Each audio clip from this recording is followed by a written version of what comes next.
Hey guys, ಇವತ್ತಿಂದ exam start. ಹಾಗಾಗಿ ನಾನು ಕೀ ಪಾಯಿಂಟ್ಸ್ ಬರ್ಕೊಂಡಿರುವಂಥ ಕೇವಲ ಒಂದು ಪೇಪರ್ನ ಮಾತ್ರ ತಗೊಂಡು ಹೋಗ್ತಾ ಇದ್ದೀನಿ. ಸೊ 9:30ಗೆ ಸ್ಟಾರ್ಟ್ ಆಗುತ್ತೆ. ಹಾಗಾಗಿ ಓದ್ಕೊಳ್ಳೋದಕ್ಕಾಗಲ್ಲ ಅಂದ್ಬಿಟ್ಟು ಬುಕ್ ಏನೂ ತಗೊಂಡು ಹೋಗ್ತಾ ಇಲ್ಲ. So let's go guys. ಹೋಗ್ತಾ ಇರಬೇಕಾದ್ರೆ ಈ ಒಂದು ಮರ ತುಂಬ ಇಂಪ್ರೆಸ್ ಮಾಡ್ತು ನನ್ನನ್ನು. ಎಲೆಗಳಿಗಿಂತ ಹೂಗಳೇ ತುಂಬ ಜಾಸ್ತಿ ಇದೆ. ಫೋಟೋ ಶೂಟ್ ಮಾಡಿಸೋರು ಬಂದು ಇಲ್ಲಿ ಮಾಡಿಸಿ ಬೇಕಾದರೆ. ಸಿಂಧು ಇನ್ಮೇಲೆ ಡೈಲಿ ಲಾಗ್ ಮಾಡಬೇಕು ಅಂದ್ಕೊಂಡಿನಿ. ಸಪೋರ್ಟ್ ಮಾಡಿಯಾ? ಹ್ಞೂ ಆಯಿತು ಮಾಡ್ತೀನಿ. ಮುದೇ ಫೋನೇ ಇಲ್ಲ ನಿಂತವು ಸಪೋರ್ಟ್ ಮಾಡಿ ಅಂತ ನಡ. ನಮ್ಮ ಅಕ್ಕನ ಫೋನ್ ಇಲ್ವಾ? ನಿಮ್ಮ ಅಕ್ಕನ ಫೋನ್ ನಿಜ ಹೇಳು. ನಿಮ್ಮ ಅಕ್ಕನ ಫೋನಿಂದ ಒಂದಿನ ಆದರೂ ನೀನು ನೋಡಿನಿ. ಕೊಡೋದೆಲ್ಲ ಫುಲ್ ನೋಡಿದೀಯಾ? ಫುಲ್ಲು ನೋಡಿನಿ. ಹೌದಾ? ರೀಸೆಂಟಾಗಿ ಯಾವ ವಿಡಿಯೋ ಹಾಕಿದ್ದಾನೆ ಅವಳು? ರೀಸೆಂಟಾಗಿ ಗೊತ್ತಿಲ್ಲ. ಬಾಯಿ ಮುಚ್ಕನ್ನಡ.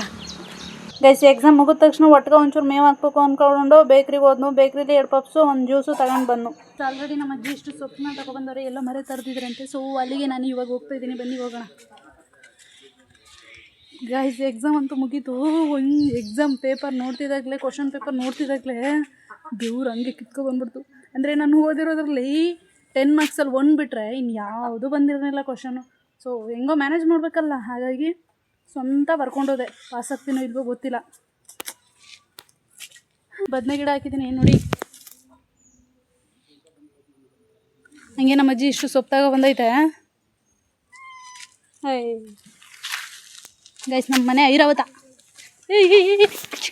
ಗೈಸ್ ನೋಡಿ, ಈ ಥರ ಏನಾದ್ರು ಮರ ತೆಗೆದ್ಬಿಟ್ರೆ ಈ ಮರಿಗಳು ಸಾಕಿರೋರಿಗೆ ಹಬ್ಬನೇ. ಸೊ ಇಲ್ಲಿ ನೋಡಿ ಹೆಂಗೆ ತರದವ್ರೆ. ಇದು ಯಾವ ಸೊಪ್ಪು ಅಂತ ಗೊತ್ತಾ? ಹುಣಸೆ ಸೊಪ್ಪು. ಗೈಸ್, ಇವತ್ತಿನ ಲಾಗ್ ಇಷ್ಟೇ. ಸೊ ಸಿಗೋಣ ನೆಕ್ಸ್ಟ್ ವಿಡಿಯೋದಲ್ಲಿ. ಬಾಯ್.